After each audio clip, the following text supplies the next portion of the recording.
Good afternoon, everyone. Thank you for joining us for Her Story in the Making at a very special time. And not only are we at a special time today, we're also going for an hour. Why, you ask? Well, instead, where we normally put in and highlight up and coming female content creators in the fantasy sports space, today we have one who is very established, has a huge following, and on a personal level, somebody that I have always admired. We are bringing in the real Lisa Ann. Lisa Ann is a two-time author, one of The Life and then The Life Back. She's a podcast host of the Lisa Ann Experience, and she also hosts Sports Talk on the Bettor Network. So we will be getting her in here to chat with us in just a few minutes. If you guys have questions for her in the chat, please feel free to throw them in. We'll get to them as soon as we can. Next week, we also have another special time. We are interviewing Hannah Rowland from the UK. That will also be at 2 p.m. Eastern. So make sure that you stay tuned for that. And thank you guys so much for joining us. We are very much looking forward to this. Like I said, on a personal note, when I first got into fantasy sports, I was still bartending. I would leave the bar and listen to SiriusXM Fantasy Sports Radio on the way home. At that time, it was always Lisa Ann Does Fantasy with her and Adam Ronis. And I continuously learned so much from her throughout that experience. And it is just an honor and a dream to have her on the show today. So I hope you guys enjoy this as much as I am. I'm pinching myself. You'll see that on camera. It's because I can't believe that this is really happening. So yeah, we are so excited to bring in Lisa Ann. And hello there to you, Britt, Flynn. It is so great to see you. I finally found you on Instagram, and now I know that you are a cat lady. Oh, total cat lady. Have always been cat lady, 234. dogs, baby 234. birds, just everything. Yeah, so it's if you guys don't know on Instagram, I am Cat Lady Britt because I fully own up to that. And reading your book, you also like animals and gardening and things like that that people might not necessarily think about when they see you doing sports and all your promotions and things like that. So, is that something that you did growing up? You always enjoyed gardening and hobbies and things like that? Always. I grew up in Pennsylvania. We revolved our life around nature. That's also what ties into being such a sports fan. You kind of hibernate and get to watch games over the winter. And that's also what made me not the biggest baseball fan because this summer I was either gardening, planting, sowing, baking the apples that fell off the apple tree, making applesauce, or I was playing basketball. Those were really the things that I did. And as for pets, I'm so lucky to have so many beautiful dogs in my building. I know them all by first name, and I do not know their owners as well as I know them. But I just travel too much myself to currently have a pet. So I have to live vicariously through others. My best friends all have pets. So when I go and stay at their house, I get to have a dog life for a period of time. But yeah, growing up in Pennsylvania really made me enjoy nature. And even though I live in New York City, I'm close enough to Central Park that I can go every day. And it's such a beautiful, beautiful thing. I love to city bike ride. So as soon as you pull in and you get on the path, you just start to smell dirt. You smell everything that you don't smell in the city. And it's just beautiful.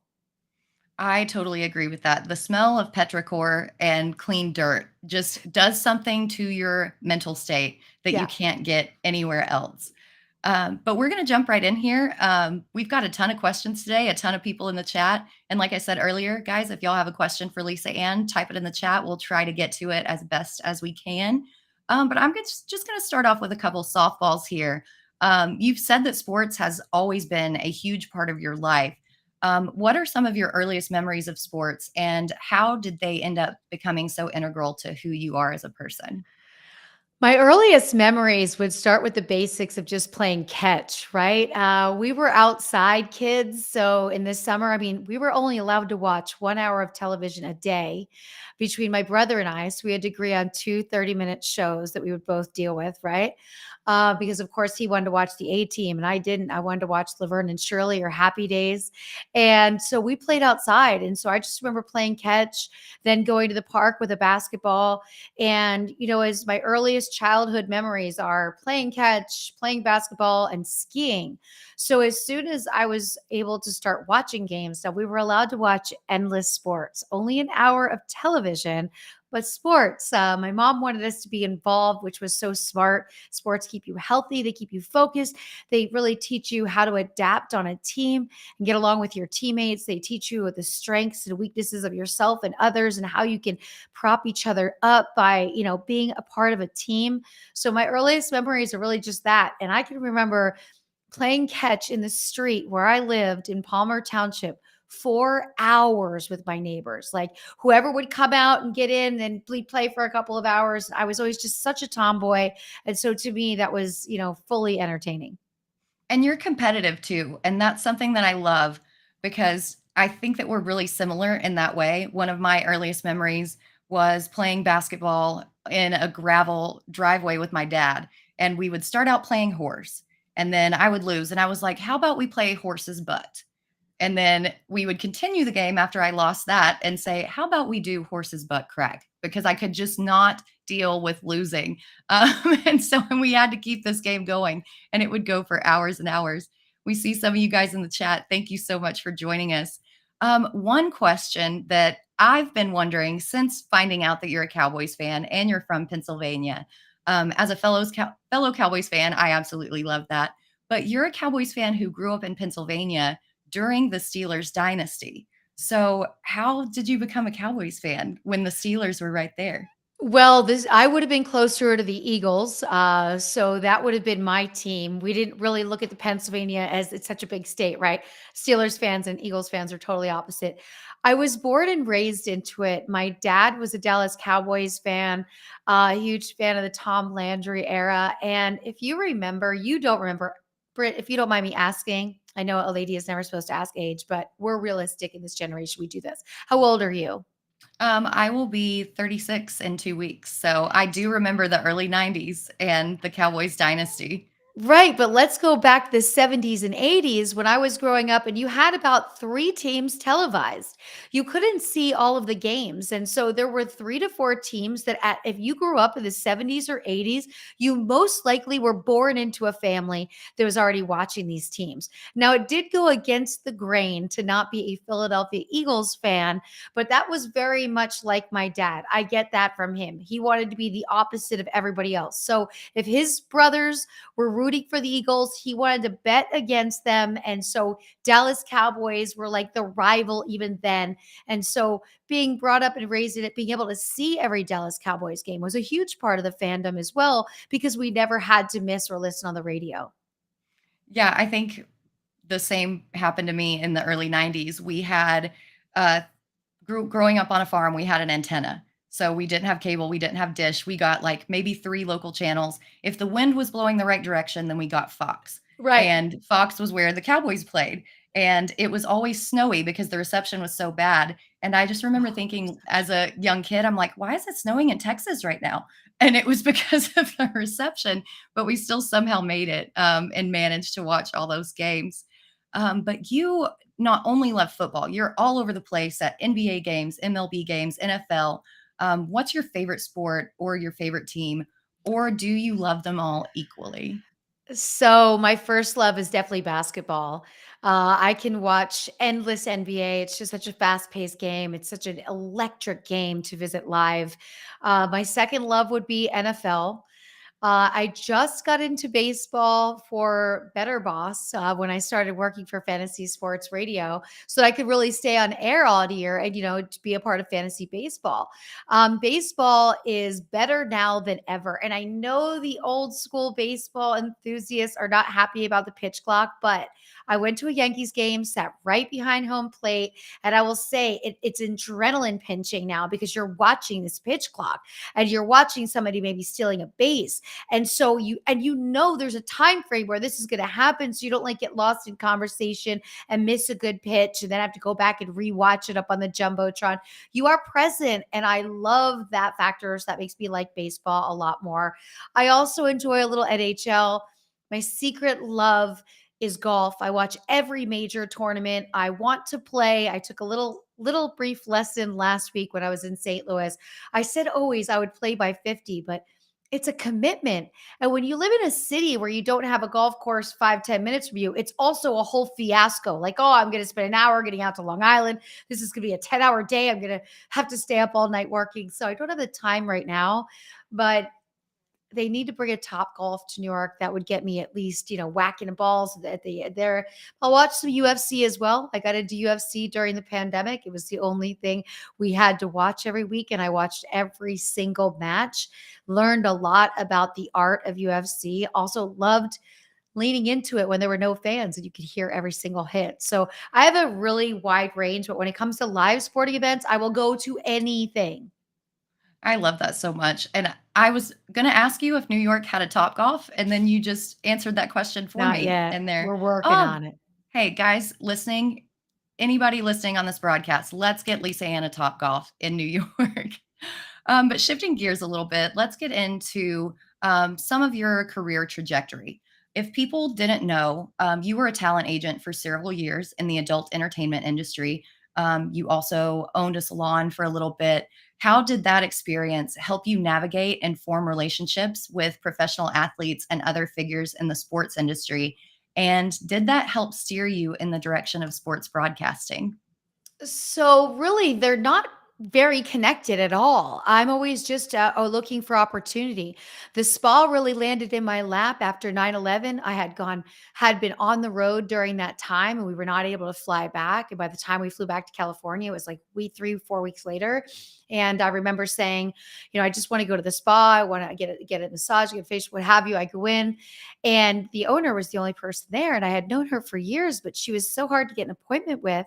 And she gave me my services and she spilled the beans that she had not been good with her money, that no money coming in. She defaulted on everything. And I bought that business for a very little amount of money and ended up just investing and paying everybody back her bad debts to have them bring their books back. That was just a pure opportunity in a situation where while I was on that last booking, I was flying in the air when 9/11 happened. So we land and we're at the airport and see what's going on. And we realize, you also know you're kind of somewhere you're not going to be able to get home. People were buying used cars. People were renting cars. I remember just thinking, so that whole time we were there, I just kept thinking, well, we don't have a job when we get back because this is what we're doing for a living. I was on the road full time then, like 50 weeks a year with 2 weekends off.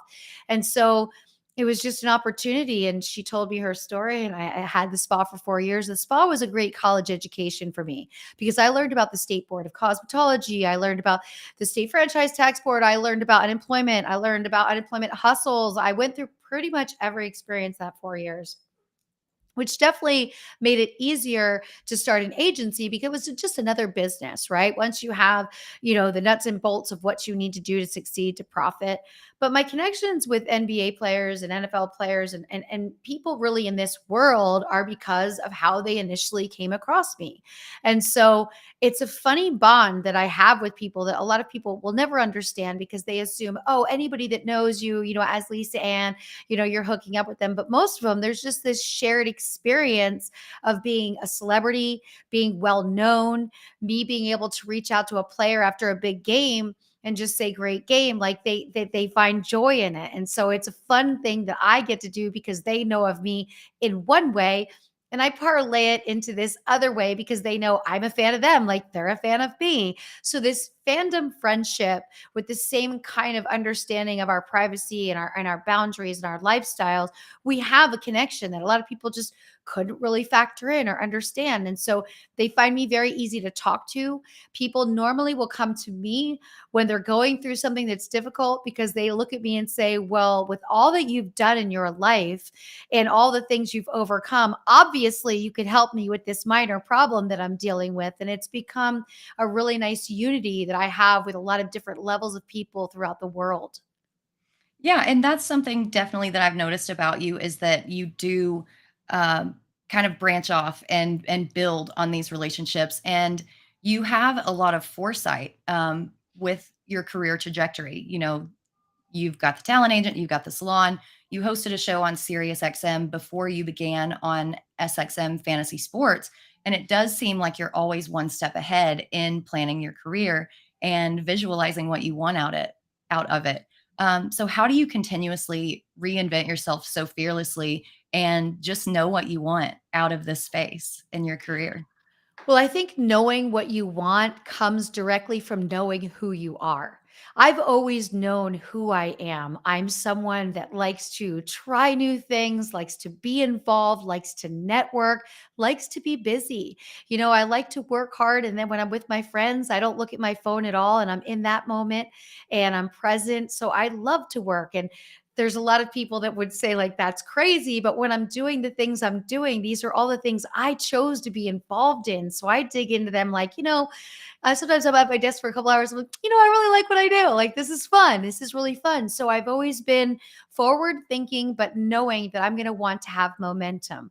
I also like to have multiple streams of income because what I learned in the industry very early, in my early 20s, I learned that when one thing is down, the other thing is up. So when I started, I had this very strict schedule that I would do one feature dance booking a month, one movie a month, one adult bookstore gig a month, and one event, and I'd have one weekend off.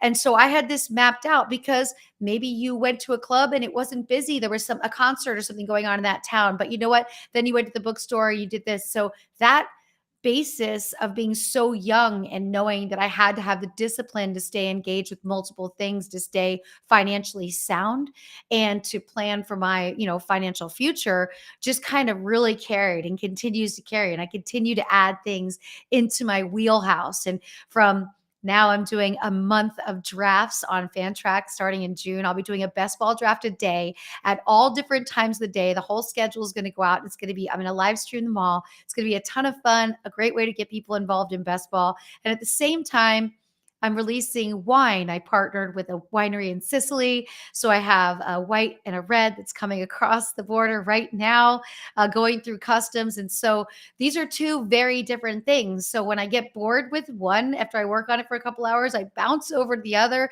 do a little bit, then I'm go back to this one. And it keeps me really engaged and really excited to like get up every day and go to bed feeling accomplished. And I love what you said right there that for one, you knew what you wanted to do, that you had to have discipline to do it. And you know how to branch out to doing enough things that you're continuously happy and you're Yeah. not stuck in this rut. And I kind of feel like that is where your love of fantasy sports and your fantasy sports career came about because with all of these talents you have, your career really could have followed any trajectory that you chose. So, what made you hone in and want to pursue a career in fantasy sports as your main situation? Well, I have to give all the credit to Better Boss, who is right here in the room with all of our lovely visitors. Bob Harris, do you see the celebrity sightings we've got going on here today, Britt? Like, this is wild. My friend Petra is here from Germany. We've got a great group. But I met with Matt after finding out that Matt had a show with Playboy Playmates doing fantasy football, and the show had ended. He was looking for, something similar. And so I met with him. He knew I loved sports. I talked a lot of sports on my show that I wasn't supposed to talk sports on. And so he's like, "Oh, do you know fantasy?" And I was like, "You know what?" I met with him in May. And I said, "You know what, Matt? I don't, but I know all my friends do it. So I'll just spend this summer. I will read every book on fantasy sports. I will mock draft all summer. And I will go to all of my friends who I know are not smarter than me and that win these leagues. And I will learn how to do this." And so I spent the summer and I did my first show on Fantasy Sports Radio September 9th of 2013. And it's ironic because I remember the date because September 9 was my best friend's birthday in grade school. And you know how some things from grade school you never forget? I never forgot Stephanie's birthday.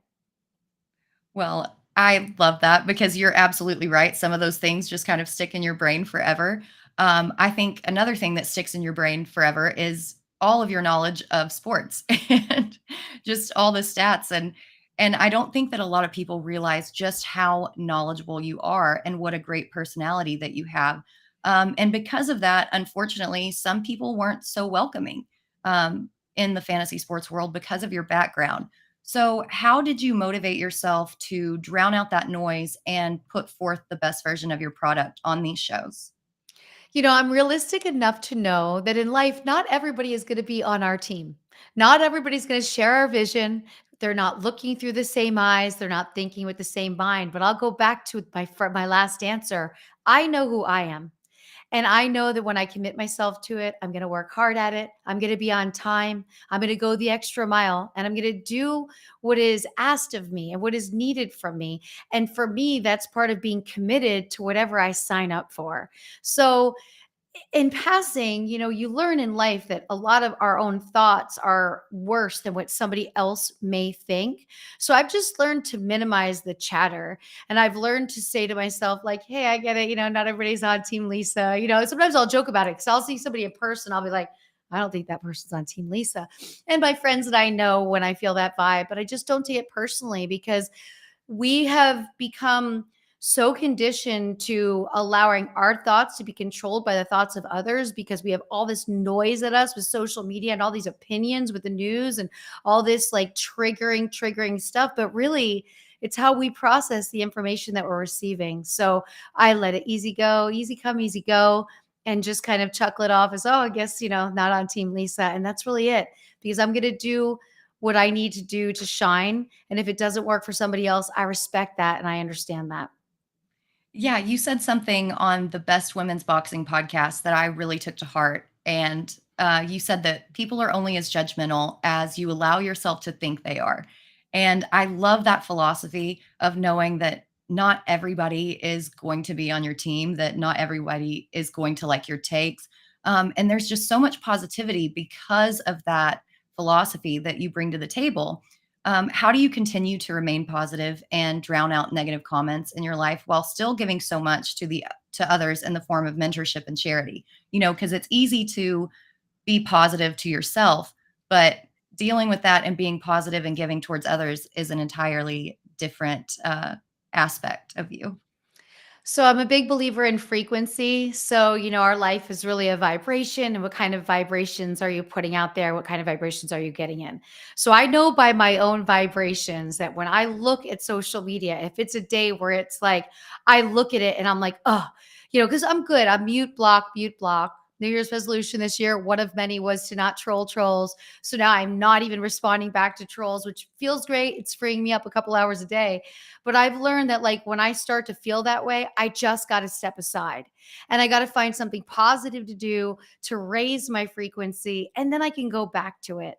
I also have a team working with me that I lead that help me do things like remove negative comments from YouTube, remove negative comments from Facebook. That really helps me a lot because then once I know what we call it, cleaning the streets, once I know the streets are clean, then I'll go in and I know that I have a robust, group of messages of people that are awesome that I really want to chat with. And so we have to find our own ways to regulate how much negative data that we're allowing ourselves to receive. And when you think about that and you really put a number on it, it is worth paying someone to do these things to allow you to be the best you can be. But you have to know yourself. You have to know that when you feel a twinge, you're like, maybe I'm hungry. Maybe this isn't a good time to look at this because in normal state of mind, at the right vibration, at the right frequency, I can look at anything and be unscathed. So, it's frustrating at times, but I don't let it take away from the good that I have to offer to others, to the good that I have to give to myself. And giving to others really has become more fulfilling than ever, and also more available to me than ever since I became a minimalist, because minimalism changed my life to the sense that now I have more time, and because I have less stuff to manage and I'm not managing that stuff and I'm not shopping all the time and all of those things, I can spend time, even if it's just a FaceTime with a friend, even if it's just a text engaging. I have more time to reach out to people in my sphere and say, hey, checking in, what's good? How's your mentals? What's going on? And I'm also one of those people that if I see something on social media that looks like someone might be going down a bit of a spiral over comments or over engagements, I will not reach out to them on a public forum. I will either DM them, or if I have their number, I will reach out. I will ask them if they want to talk. I think we all have the opportunity to see the warning signs that the people in our lives might be troubled by something and might be going down a path that's counterproductive for their frequency. So I think we should all be taking that stance and saying, like, who are your 10 people or 20 or 30 or 50 that you would say, if I saw something negative, I would reach out to them and say, hey, just making sure you're good. That's important.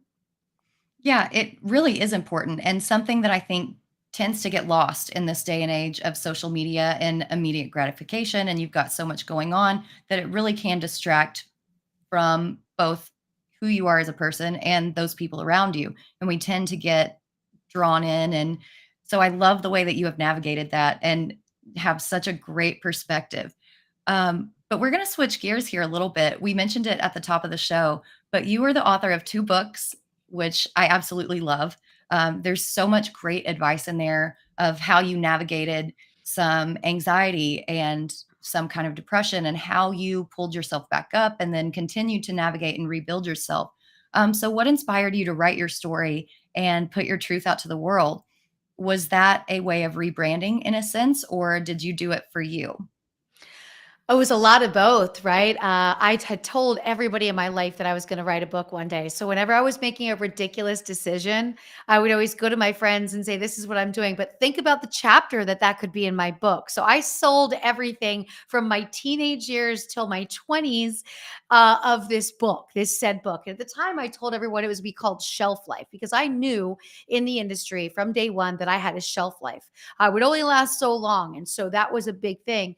And I ended up coming up with the life and the life back. So the life was really allowing me to tell my story of what it was to get in the business, be in the business, play the role of Sarah Palin, travel the world in the business, all the remarkable things, as well as what it felt like to be getting out of the business and what made me turn to those decisions.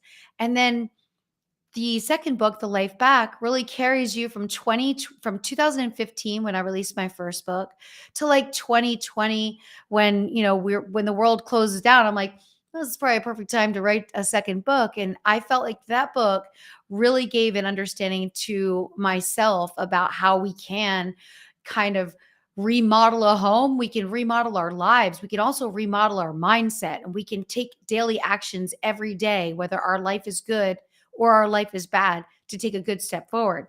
When I was going through horrible things in court and a lot of harassment and a scary time in my life, one of the first steps I took was removing alcohol. And so I didn't drink for 2 years because, alcohol is a depressant. And I knew, like, what am I going to do? Sit in my place and drink? Like, I'm not going to do that. And I ended up becoming my most fit I ever was in my entire life, because I was like, I'm going to go to the gym and I'm in no hurry. And I worked out so much. And I go back and look through pictures and I'm like, I tell my friends, like, you can always tell when my life was the worst, I'm the most fit, because that's what I was doing with my energy. And that's a positive way to use the angst that you're feeling and the frustration that you have, and to avoid destructive ways. It's very easy to fall into, oh, I'm going to have a drink. But if you're not drinking because you're happy, you shouldn't be drinking. So that's the way I saw it. And so writing then also minimalism, I wrote a lot about discovering minimalism and how that changed my life. And so these are all like little big changes that put me where I am right now, in a space that's so comfortable, so happy, first time living without a car. And it's like my favorite thing about living in the city is walking to run my errands. Like, I absolutely love that I get in an extra walk. I had a dentist appointment this morning, so I left early and did a little loop in Central Park and then cut through the park to go to the dentist. And I was like, it's just the little things, and it's made me simplify my life. That simplified my mindset, and that's made it even easier to feel happy. Yeah, I think that, it's so underrated just getting outside and what that can Oh, do for your mentals. We've also got a supporter in the chat. My mom's in the chat, saying that that was a great point. Looking out for each other is something we sometimes lose sight of. So that's Mom, thanks for being in the chat. I love it's that. very true, and you know what? I have so many young friends in the city, and they call me their mom in New York, and I absolutely love it because 'cause I'm always teaching them, like, home hacks or making sure that they're safe or, whatever it may be, not wanting them to take the train at night, those kinds of things, but we have to look out for each other. We are our village, right? And no matter what's going on in the news and what things we're hearing that are stressful or can make you very anxious, you still have your people. And when you have your people, break it down. That's all that really matters. And that's absolutely correct. I think that's another great thing about this fantasy football community. And we've talked about it on previous shows that everybody in this space, for the most part, really looks out for one another and really lifts people up. And that's something that you don't find in other communities. Other businesses, career paths can kind of be cutthroat. And I don't feel like it's that way in this space. And we're just super lucky to exist at a time where that's happening. But going back and speaking of rebranding, that wasn't something that you took lightly. Preparation is paramount for you. And if you read the book, but whether it was for Lisa Ann Does Fantasy, your book promotion, your promotional deals, whatever it is, you are prepared to the nines.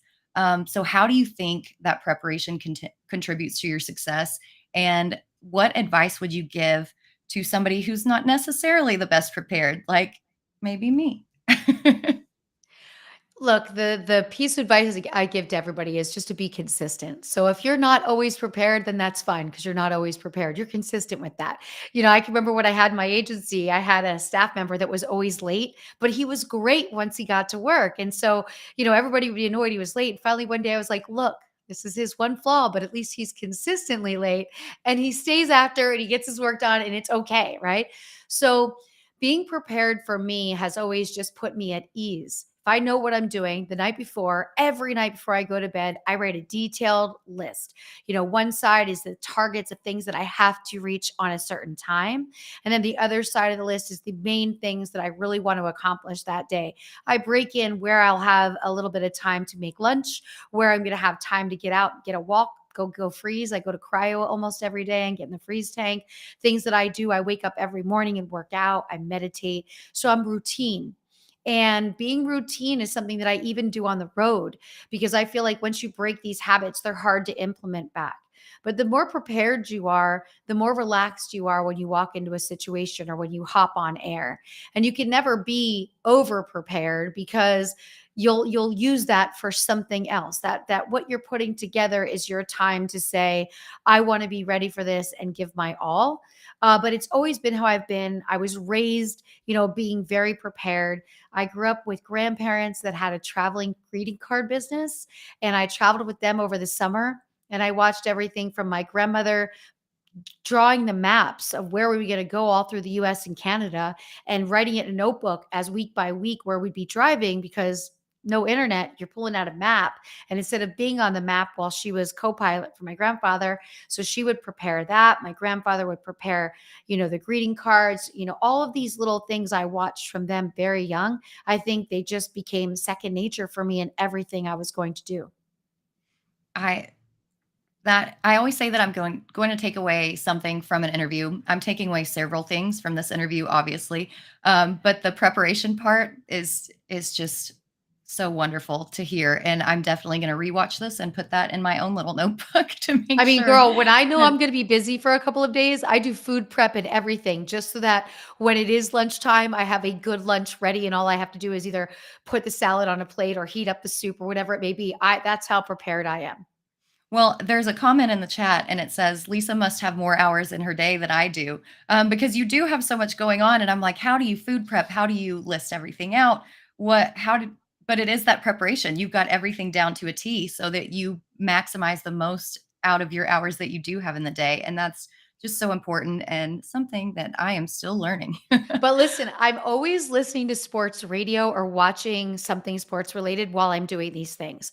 So if I'm food prepping, if I'm taking a walk, I'm doing laundry, I am also gathering data at the same time. So that might be where somebody feels I have more hours in the day just because I'm doing more things at one time. Have you always been a multitasker, or was that something that you had to learn? Always, always been a multitasker, my whole life, my whole life. I I love that so much. Going back to the preparation, but in your book, you say that when you met with Adam Ronis, who's also a fantasy alarm and Bettor Sports, you would show up with notes, like just stacks of notes for that night's show. But then you moved to LA and you started working from home. So did that change your process, not being able to meet face to face with him, or your relationships with the people in the office? And if so, how did you deal with that change and continue to evolve in your process? So at that time, I really needed to be at home because I was dealing with things that was making me feel unsafe out. So I had to kind of go on lockdown. It wasn't ideal, but what was cool was, you have your printer, you have everything you need when you're working from home, right? So if something comes up, your TV, your everything, but that foundation that Adam and I built together, I would say probably 5+ years straight of eating at the same Italian restaurant at their bar every Monday night together and going through my notes. First of all, Adam didn't have to take that time and want to make me better, and he did. He didn't have to come into the city that early, but he did. And we ended up building this incredible friendship. He's like a brother to me. I absolutely love him, and he made me so much better. I can remember being on air with him when we first started, and I didn't know really about the teas yet. So he like gave a question before the break and I answered it. And we went to break. He's like, that's the tease. Like you're supposed to. And then for then on, anytime I heard a good tease on another radio show, I'm like, that was a good tease. I get it. You know what I mean? Person didn't answer that. That was really good.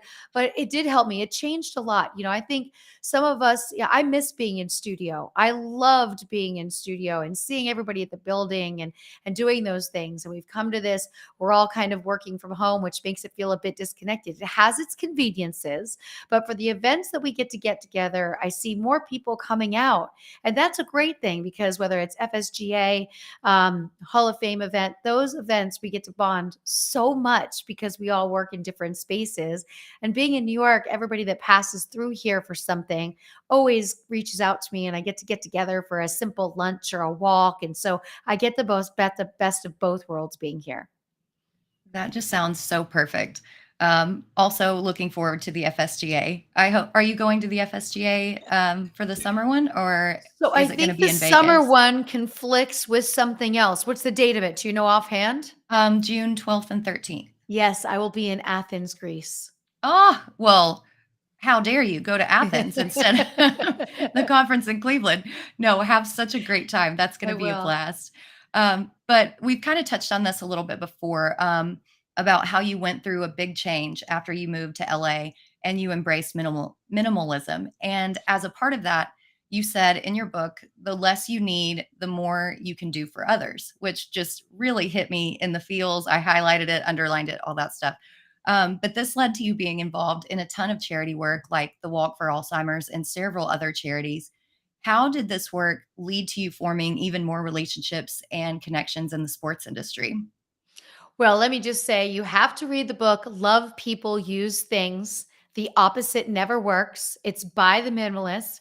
It's my book club this month. Next Tuesday at 8 p.m., we will be on my YouTube Live talking about this book. I've read it multiple times, but it opened up that thought. And so doing these charity events really connect me again with a lot of the sports radio shows that I do. During the season, I do a thing called Fantasy Football Fridays where I visit remotely a bunch of different shows from all over the US, and almost all of them have a charity that they do once a year. I just did one last week in St. Louis.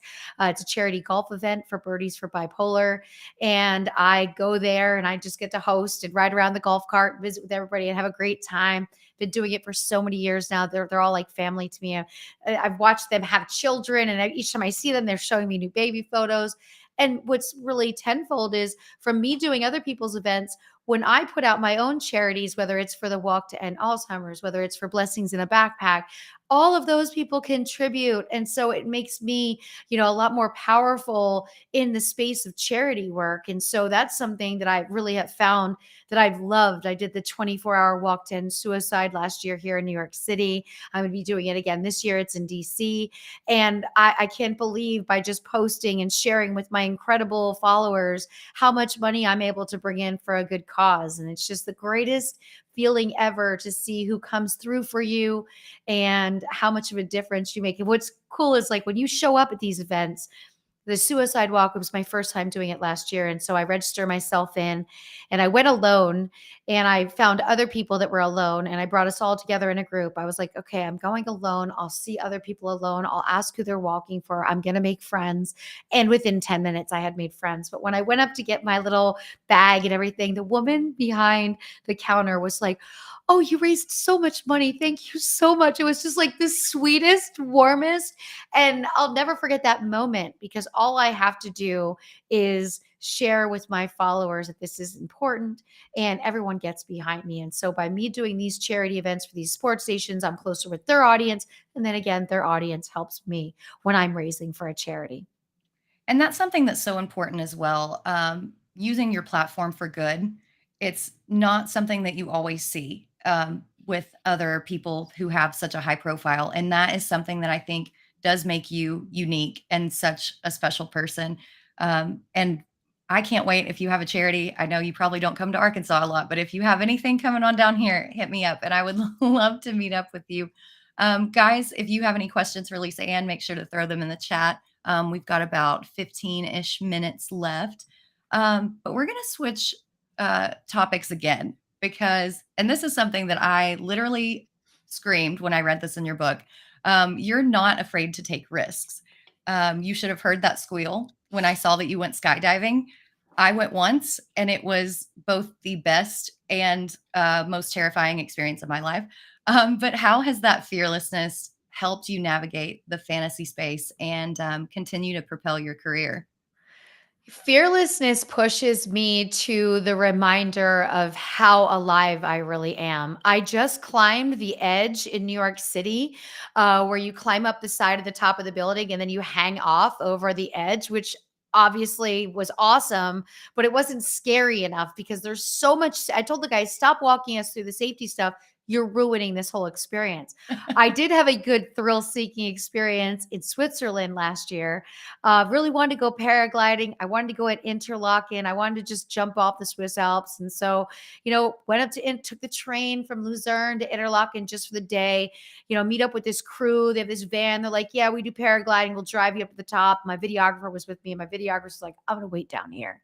My videographer was not trusting the random van with no paperwork to fill out, just paying them on an app to just drive me up to the top. So we get to the top and the guy gets the big bag out and I'm videoing it, giving my last words just in case. He's getting this like bag out and he's like, okay, here's what we do. We're going to run. If there's enough air, it'll take us off. If not, we'll just fall down that mountain right there. We'll get up. We'll be fine. But I'm like, wait a minute. This is it. There's no safety people up here. There's no check-in. He's like, no. It was the greatest experience because it was so quick to just decide to do it.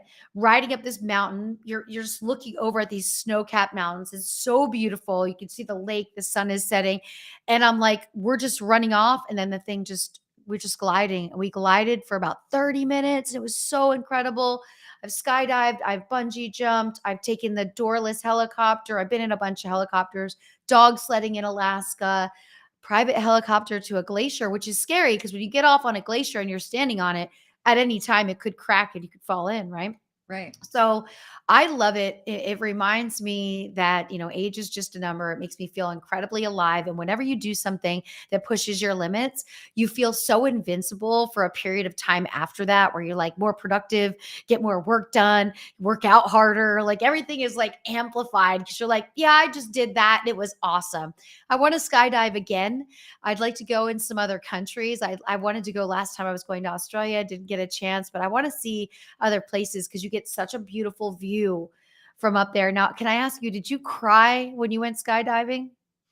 I didn't cry because I was scared. I cried because I was falling so fast that my face was so smashed that I couldn't help tearing up. Because I went Um, with a girlfriend who, when she was done with the dive, her goggles were like filled with water from tears. I was dying laughing. no, I was having the time of my life. I think I threw like the hands up, the entire way down. It was a blast. I was going to ask you if you had anything planned next for your next thrill-seeking adventure, but you just threw out all these things that you've done. Is there anything that you haven't done that you think that might be So next on your list? yes, I really want a hella jump ski in Alaska. It's when they drop you out of the helicopter on like an cleared path and you just ski down. And like we had it planned to go and the pandemic happened, but right before we were supposed to go, there was an accident. And so my friend was like, "Well, do we really want to go?" I'm like, "Well, now it's safest than ever because there was already just an accident. Yeah, now we go." And then we didn't get to go. So yes, I'd love to do that. I wouldn't mind, an underwater excursion, swimming with the sharks. We used to do a little quarry diving when I was a kid in Pennsylvania. And that's always kind of really scary, right? There's like random stuff under there. We weren't using any dive gear or anything. We were just jumping in these quarries that there was still work trucks underneath that just hit water. You know what I mean? And if thing filled up with water is man-made. So I love doing anything like that. It's just I also would love to go up in a hot air balloon. Haven't done that yet.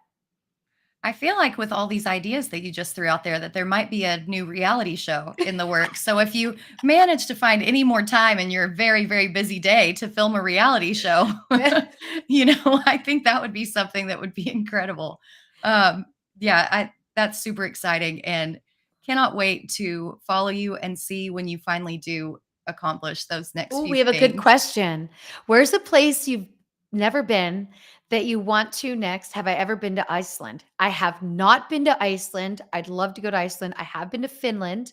I want to go to Portugal. That's a place that's definitely next on a list. I haven't been there yet. But I've traveled to pretty much every country. I haven't done Africa or Asia yet. That's Iceland is beautiful from what I've seen. I think my husband was showing me pictures and it's that time getting into summer where the sun never sets and you just Like in get these Alaska. Yeah, yeah. yeah, you just get these beautiful sunsets like continuously throughout the day. Um, so yeah, we're gonna all have to stay tuned and see what your next adventure is for that. We've got a few more minutes here, so any last minute questions, please throw them in the chat. We would love to hear from you guys. And I'm gonna switch gears yet again. With so many things in the sports world are driven and controlled by men, how do you create your own momentum to achieve your goals as a very intelligent woman in the space? I just don't look at myself as different. I look at everybody and everything as equal, right? The only disadvantage we have is men don't have to lose an hour doing their hair and makeup, and that kind of does Oh, irritate me. Men preach. can put a camera in front of their face and do a parlay the 10 minutes after they wake up. So there's that. But my grandfather always wanted me to feel equal. He never wanted me to be afraid to be a girl. He always told me that I could compete in any way, shape, or form that I wanted. So I really don't let it be about that. I do understand that we have something different working against us as women, and not just myself coming from my background. I see this from all women. People are incredibly creepy and demeaning online. And so automatically, if a woman gives a pic, there's comments that I read, these threads that I read that I'm like, okay, 90% of these comments were unnecessary. And if you actually think that, you probably should retrain your brain and you actually put that out there. So, that allows me to feel not so alone. It allows me to understand that that's just what it is. We still live in a space where women are not treated equally in many workplaces, but we have to look at ourselves as we are equal. We have to, I'm rubber, you're glue, whatever you say bounces off of me and sticks to you. And that has to be our thoughts, right? Because otherwise we're going to get caught up in the fray and we're going to lose our momentum. It's hard to watch, but it's a real thing. And we've all learned to battle through it. We've seen some of the most successful female broadcasters of our lifetime are just growing and growing and growing. And it's been incredible to watch. And I see how the female sports community really supports each other more than any community I've ever seen in any workspace. We're all always liking each other's posts. We're all always making sure we're there and present. And so that's what we can do is we can build a larger force field to make sure that we're knowing that we're supported. But in our minds, we have to see ourselves as equal, not look at any disadvantage that would limit us, and just keep doing what we love to do. And does it help in any kind of aspect to think that most of the things that these men say online, they would not say to your face? I mean, does that It help? doesn't for me because I feel like if you're putting out there into the universe, like, when you say something, when you write something, when you tweet something, to me, it's all the same. What bothers me more is the fact that we walk amongst these people, that when I'm at the airport, I look around and go, 20% of the dudes here are probably leaving weird comments on somebody's page right now. Like that's where I go with it. And I want to know who they are. And no, they probably would not say it to our face, but to me, it's just as bad. You're putting those words out there. That is a vibration, that is energy, and that is negative. And I worry about the generations. I see, some of the nastiest comments will come from somebody that has his family in the banner and hashtag girl dad. And I think Always. to myself, like, one day your daughter is going to see your timeline and see all the stuff that you say. So we're going to see the next layer. I mean, we just got word today in the news that we have realized that social media might not be healthy for teenagers. So, like, now that we're finally reeling that Now that back we're on in, the same page. we're all really plot twist. That's just crazy.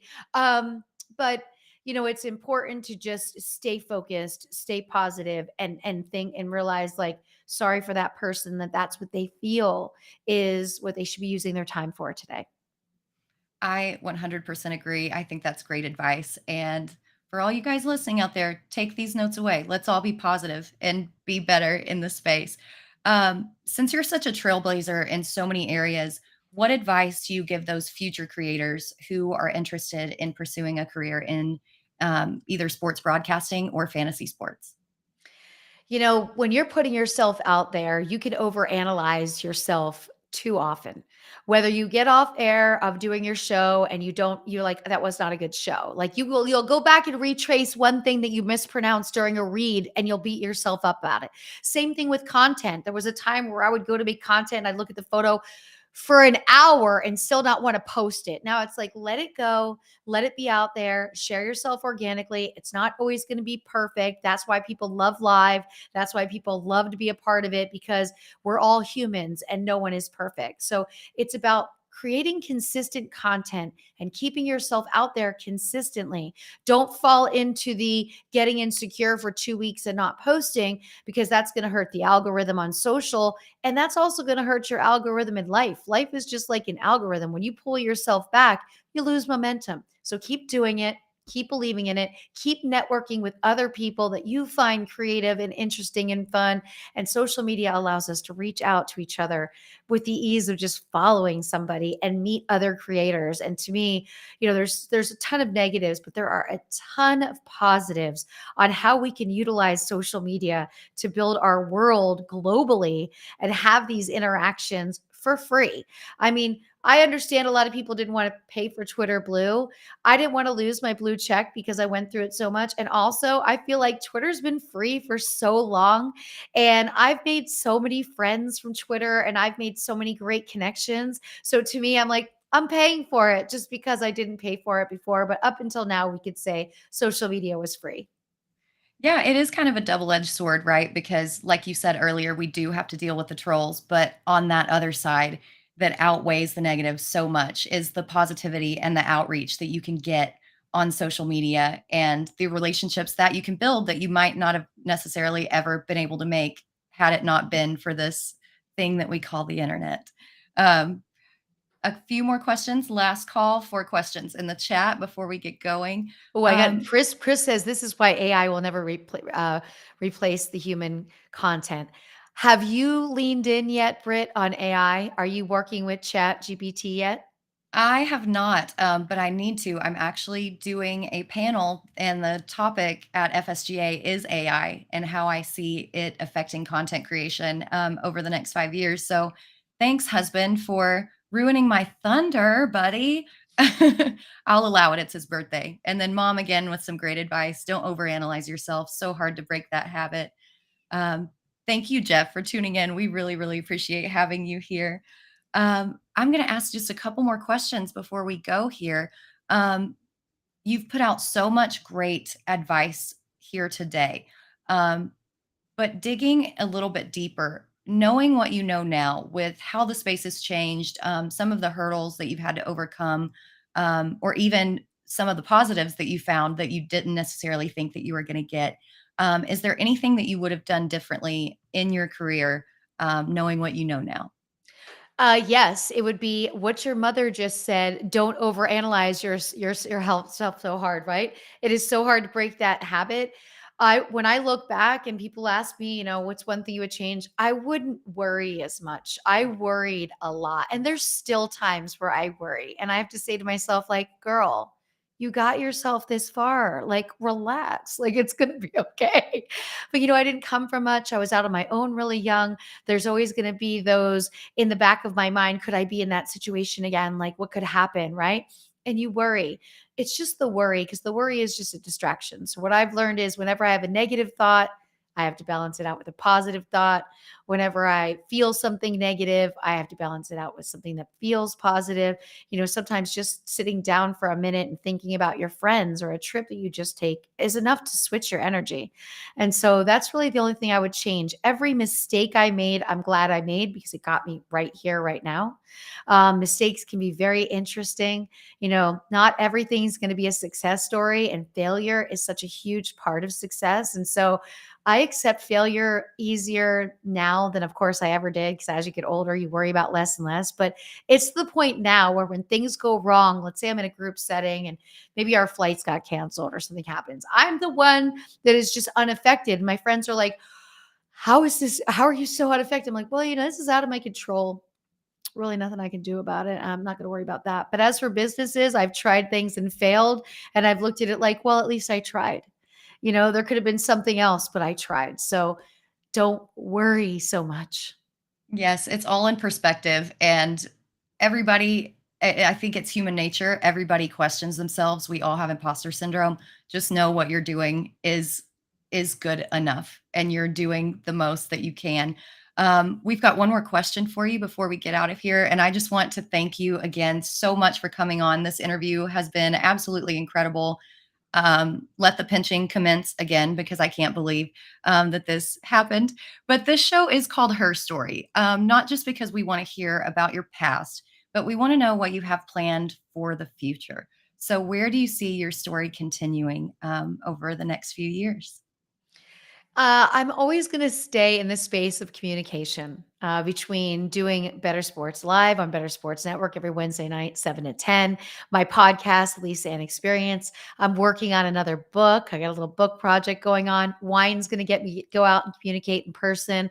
So to me, it's just going to be staying actively engaged with all of the layers of people that I've met throughout my life, through my travels, and continuing to travel and meet them and see them, growing my world to be able to give even more time to charity, and mentoring as many people as I can. I have a very strong force of women working with me now, and through them I meet other women. I have a women's group here in New York City that I lead, and I just really want to continue to inspire and to look after my people, and have people know that if you're part of my life, then you know that you're loved and that I got you. So that's the most important part of my story.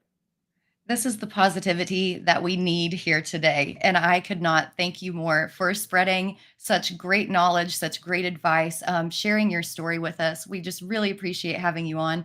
Now that I know that there's a book on the horizon, definitely looking forward for that. But thank you again so much. Guys, join us again in 2 weeks on June 6th. It'll be at another special time at 2 p.m. Eastern, as we are interviewing Hannah Rowland out of the UK. So we're going international again. Um, just let us know if you have any more questions. Hit us up on the Her Story and Women of Fantasy Football Facebook and Twitter page, and we will see you next week. Thank you for having me, and happy birthday, Chris. He can say that